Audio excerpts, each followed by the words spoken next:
Nos oreilles ne peuvent entendre que les sons qui se situent à l'intérieur de certaines fréquences. Tout ce qui est inférieur à 20 Hz est dit infrasonore. Et tout ce qui est supérieur à 20 kHz est dit ultrasonore. Mais même dans cette gamme, il y a encore des bruits que nous ne pouvons pas percevoir. C'est comme si l'univers entier nous faisait une farce. Heureusement, beaucoup d'entre eux sont gênants, et nous n'avons pas envie de les entendre en permanence. Commençons par les sons que font les plantes. Apparemment, nos amies vertes peuvent aussi parler. Enfin, pas comme nous, mais elles émettent des sons à haute fréquence aussi forts que nos conversations. Et si ta plante a soif et qu'elle essaie de te le faire savoir? Malheureusement, ces sons sont trop aigus pour que nous les percevions, nous les humains. Mais les insectes, d'autres mammifères et même d'autres plantes, eux, pourraient les entendre. La recherche a révélé que certaines espèces, comme les tomates stressées par la déshydratation, s'expriment. Le son émis est trop aigu pour que nous puissions l'entendre, mais il ressemble à un claquement, un craquement et un éclatement, comme le bruit que fait le papier bulle. « Hé humain, ma copine veut de l'eau, s'il vous plaît !»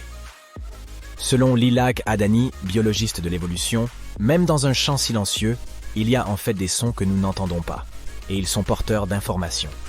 En d'autres termes, il existe tout un monde acoustique autour de nous. Dans une étude récente, des chercheurs ont découvert que les plantes stressées, déshydratées ou dont les tiges ont été coupées émettent plus de bruit que leurs collègues en bonne santé. Ceux derniers peuvent être détectés par un algorithme d'apprentissage automatique capable de différencier les plantes heureuses, assoiffées et coupées. Et attention, celles soumises à un stress hydrique commencent à se faire entendre avant même d'être visiblement déshydratées. Mais pourquoi les plantes émettent-elles des sons? On ne sait toujours pas si elles essaient de communiquer avec nous ou avec d'autres organismes. Il est toutefois possible que d'autres animaux ou insectes aient évolué suffisamment pour entendre ces sons et y répondre. Il est également possible que d'autres plantes écoutent la conversation. Une chose est sûre. Pour l'instant, tu n'as aucune idée de ce que ton cactus essaie de te dire. Il s'avère que les sons que tu n'entends pas peuvent malgré tout faire mal à tes oreilles.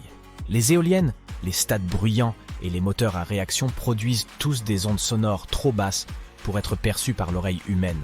Mais cela ne veut pas dire qu'ils ne perturbent pas ton oreille interne. Selon une étude récente, l'écoute de seulement 90 secondes de ces sons à basse fréquence peut modifier le fonctionnement de l'oreille interne pendant quelques minutes, même après l'arrêt du bruit. Les chercheurs pensaient que les sons de basse fréquence étaient inoffensifs, mais une nouvelle étude leur donne tort. Elle montre qu'ils peuvent en fait avoir un impact sur nos oreilles. As-tu déjà remarqué que tes oreilles bourdonnent pendant des heures après un concert? Eh bien, l'écoute de bruit fort sur une longue période peut endommager l'ouïe. Les chercheurs le savent depuis longtemps. Lorsqu'il s'agit de sons de basse fréquence, supérieurs à 20 Hz et inférieurs à 20 Hz, ils sont soit inaudibles, soit à peine audibles. Les gens peuvent même ne pas savoir qu'ils y sont exposés.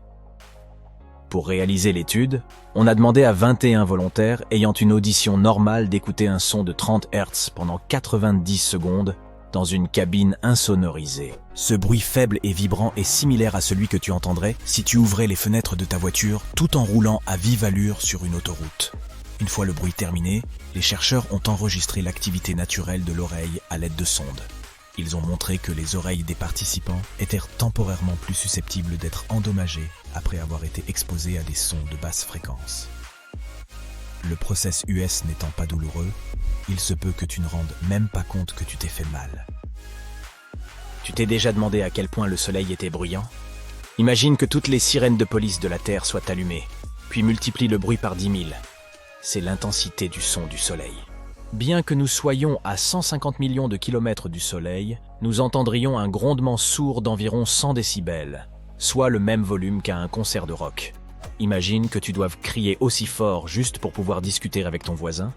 C'est une bonne chose que nous n'ayons pas à affronter ce bruit constant, car les chercheurs pensent que nous n'aurions jamais pu développer la parole si nous avions été entourés de ce genre de nuisances sonores en permanence. Ce bruit très fort ne serait présent que pendant la journée, ce qui nous permettrait de profiter de la paix et de la tranquillité de la nuit. Bien sûr, nous n'entendons en fait pas du tout le soleil, car il n'y a pas d'air dans l'espace pour que le son se propage. Qu'en est-il des détecteurs de mouvement et des alarmes? Prépare-toi à découvrir les ultrasons. La plupart de ces systèmes de sécurité utilisent des ondes sonores, trop aiguës, pour être entendus par nos oreilles humaines. Nous parlons de 30 kHz à 50 kHz. Donc, à moins que tu ne sois une chauve-souris, tu n'entendras rien. Mais voici ce qui est vraiment génial. Les ondes sonores ultrasoniques ne peuvent pas traverser les objets solides, ce qui les rend parfaites pour détecter les mouvements dans une zone spécifique. Qu'il s'agisse d'un monstre ou d'un intrus, ces systèmes de sécurité te protègent. Il existe deux types de systèmes de sécurité à ultrasons. Le premier est à l'écoute des sons ultrasoniques dans l'environnement, tandis que l'autre envoie des ondes ultrasoniques et attend la réponse. Lorsque le système détecte des changements dans les ultrasons émis dans la zone, il sait qu'il est temps de l'activer et d'assurer le système de sécurité. Peut-on entendre un trou noir?